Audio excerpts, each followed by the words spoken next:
Got my snake. I got my wire. Should be all I need. Hopefully I don't have to run any conduit today. So what I'm looking at here is I'm looking to get into that 2-inch, go through that trough, get into that 1-inch, all the way down to that last 6x6, and then run maybe 20 feet of conduit as opposed to 70 feet of conduit and save myself a whole lot of time, frustration, money, and aggravation. But there's a little issue here. At first glance, it appears that this conduit is overfilled.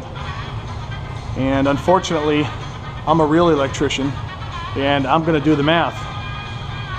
I'm not content with just being a fake electrician and throwing this snake in the pipe, filling up this conduit without doing a little engineering. So, what we're gonna talk about in today's lesson is what to do and what not to do.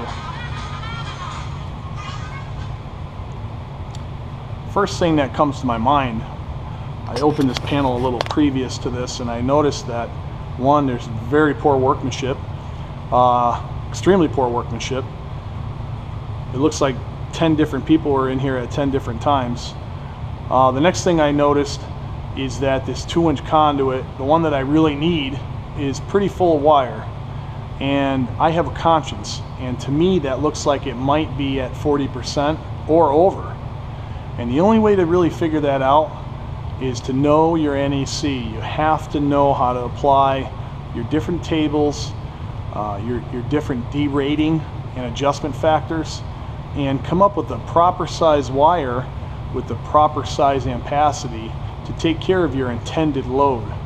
The whole idea here is each one of these wires has an intended load. In other words, it might be on a 30 or a 20 amp breaker, but the intended load might only have been 10 amps or 12 amps, let's say. The problem with that is, I know because of 310.15b3a, I got more than 3 current carrying conductors in this 2-inch pipe. There's a whole lot of wires in there. And what that's going to do is cut my given ampacity of that conductor in half just by looking at this. So now this conductor is no longer good for carrying 20 or 25 amps if it's a number 12, or 30 or 40 amps if it's a number 10. Just based on this, it's pretty much down to 50%. It's cut in half. That's a problem, because the more wires you stick in here, the less ampacity you get out of each one of these conductors.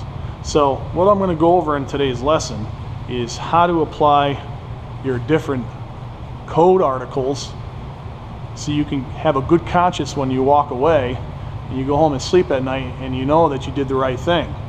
So first thing we got to talk about is the tables that we're going to come across in chapter 9 that are going to help us do these calculations. The first table I want to talk about is table 4 in chapter 9. And basically what that is all of the different raceways that we use in the field have an area in square inch that we're going to use. And in this particular case, we have more than 2 wires. We can only fill this 2-inch EMT up to 40%. That's an issue, because I know that we're probably at that already. If we look at table 4, we're going to see 40% for over 2 wires, 31% for 2 wires, 53% for 1 wire, and nipples are 60%. The reason why I highlighted 40% is because that's pretty much where you're at most of the time in your life, over 2 wires. We deal with nipples a lot in the 60%, but really 40% is what we're going to be talking about in this lesson and the preceding videos. The next table that we're going to talk about is table 5. Table 5 is my area in square inch of insulated conductors and fixture wires. Particularly important to understand the difference between fixture wires and compact conductors. What that's going to tell me in table 5 is, for instance, this number 10 is going to have a certain decimal value in area in square inch of 1 conductor. I need to know that value so I can multiply it times as many other conductors with that same value. We're also going to notice we might have to deal with table 5a. which is the same as table 5, except they're compact conductors. And really the difference between compact conductors and fixture wires is in the manufacturing process, they really compact those conductors so there's no space in between each of those strands, which consequently gives you a different area in square inch between a fixture wire and a compact conductor. So there's two different tables for that. We're also going to talk about table 8, which is out of chapter 9 as well.